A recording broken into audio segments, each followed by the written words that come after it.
Mike Schmidt stares into his coffee, warm at the beginning of the night, but now ice cold, and struggles to keep his eyes open. That damn yellow bear. He had first seen it 2 days ago. It had appeared in the middle of his office, looking all for the world like an empty suit.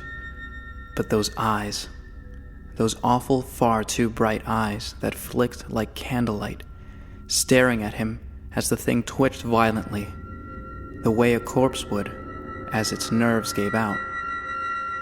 It had stared at him, and he had stared back, until he did the only action he could think of: flip up the camera. Refused to look at the thing and pray. Pray to every god he had heard of that the thing wouldn't come closer. And then it was gone. It was a hallucination. He was sure of it.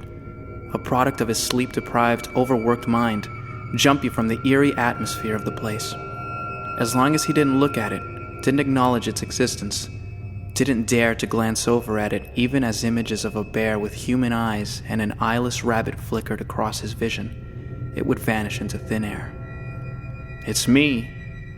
The words would echo through his head as the suit drew closer and closer every day. A thin substance with the consistency of blood, but not the color, would start dripping from the thing's eyes and mouth as it screamed at him silently, begging him to listen, only for its cries to be drowned out and forgotten each morning with a generous amount of alcohol and coffee. It's just a hallucination. He doesn't have to pay attention to it. The door squeaks and the room is filled with the sound of work shoes hitting tile as one of the day shift employees enter. The figure hangs its jacket up on the wall and he lifts his head to see it's a young woman. Chloe? Charlie? He can't remember her name at this point.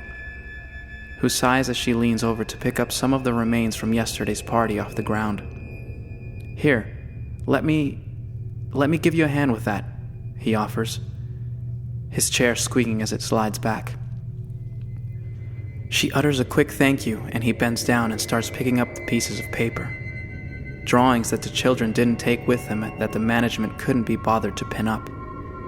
A yellow bear stares back at him from the page in his hand, scribbled on in bright yellow and black.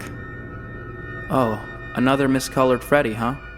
The other employee has caught him staring at has moved to his side, peering over at the drawing held in his shaking hands. "Yeah, we really gotta get some extra brown crayons. I mean, I know kids don't always color things correctly, but that's the fourth one of those this week." Out of the corner of his eye, he can see a pair of flickering white lights staring at him from the cracked door leading to the backstage area. It's just a hallucination. He doesn't have to pay attention to it. Thank you guys so much for listening to this fanfic. We hope you really enjoyed it. Don't forget to leave a like or a comment to tell us what you thought, and click that subscribe button for updates on more of your favorite fanfiction.